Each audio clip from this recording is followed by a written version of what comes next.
नित्या निर्विकारा, वो नित्य स्वरूप को प्राप्त होते हैं।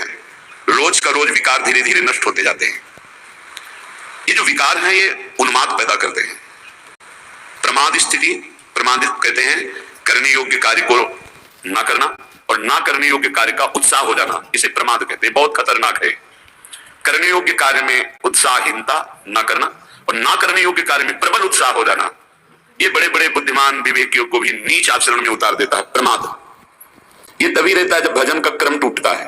आप देख लेना, ना करने योग्य कार्य का जब आपके हृदय में प्रभाव छा रहा हो तब आप उस समय तो देख ही नहीं सकते, अगर देख ले तो समझ जाए उस समय नाम नहीं चल रहा होगा, उस समय भगवत विस्मरण हो रहा होगा। बहुत अच्छा साधक है तो ऊहापोह की स्थिति होती है, करूं कि ना करूं, अच्छा है कि ना करूं, कैसे वो मन बार बार विषयों की तरफ आकर्षित, सुनना, देखना, भोगना, चखना, ये खाऊं कि ना खाऊं, नहीं खाना उचित है, बाद में तो फिर भजन से सब ठीक ही हो जाएगा। वो अच्छा जो साधक है वो ऊहापोह में फंसता है उस समय। लेकिन जो नाम जापक निरंतर है, कभी प्रमाद की स्थिति उस पर आना भी चाहे तो टिकती नहीं है। जो रसिकों का संग करते हैं, श्रीधाम वृंदावन की उपासना के रंग में है, तो ये नित्य निर्विकारा, वो अपने नित्य स्वरूप की प्राप्ति के लिए या नित्य स्वरूप में स्थित है, इसलिए निर्विकारा। रसिक में कोई भी विकार नहीं होता। फिर भी आप भोजन रखो तो अनुकूल प्रतिकूल उसमें ये हटाओ, ये रख लो, ये ऐसा, ये नहीं करता, ये पालेंगे। इसका मतलब क्या अभी उनके अंदर कोई प्रियता है, कोई त्याज्य है? नहीं, ये स्वभाव साधना का है, स्वभाव है साधना का। साधना से स्वभाव उस कोटि का परिपक्व हो गया है कि साधना और शरीर के अनुकूल ही विषय को ग्रहण करेंगे, प्रतिकूल का त्याग कर देंगे। ये उनकी स्वाभाविक स्थिति है, स्वरूप से इसका कोई लेना देना नहीं, ये स्वभाव बन चुका है। जैसे जिसका स्वभाव साधन काल में कोई व्यसन करने का, तो सिद्धावस्था में भी वही व्यसन करेगा।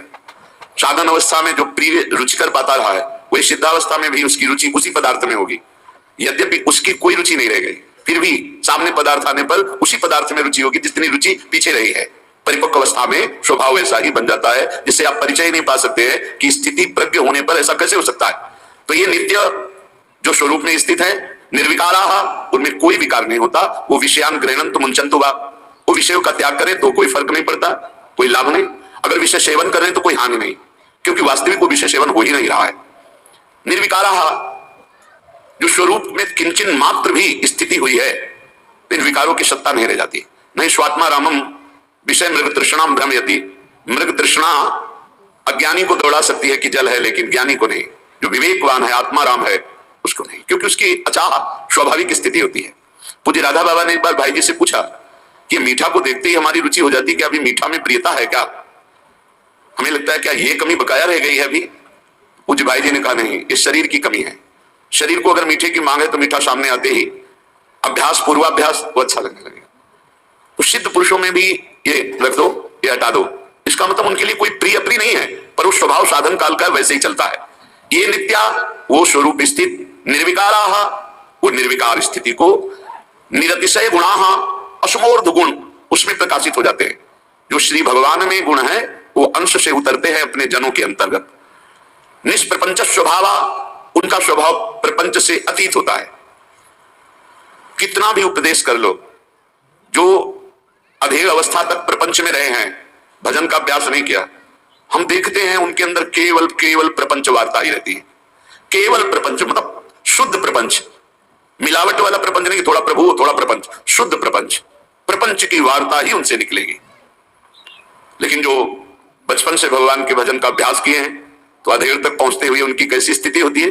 बोले ये नित्या, निर्विकारा, निरतिशय गुणा, निष्प्रपंच स्वभावा, स्वभाव में नहीं रह गया प्रपंच के। निस्सार बातें लोग करते रहते, बड़ी अंदर से पीड़ा होती है कि अरे एक एक सेकंड कितना कीमती है, तुम उसमें व्यर्थ की बातें, बीती हुई बातें और न जाने क्या क्या। प्रपंच का स्वभाव पक्का समझ लीजिए बुढ़ापे में परिपक्व हो जाता है। जिनको ये भाव होना कि अभी हम सब कमा खा के बुढ़ापे में परब्रह्म की प्राप्ति कर लेंगे, बूढ़ा तोता राम राम नहीं रखता, उसको बाल्यावस्था से सिखाया जाता है, जो सिखाया जाता है वही बोलेगा।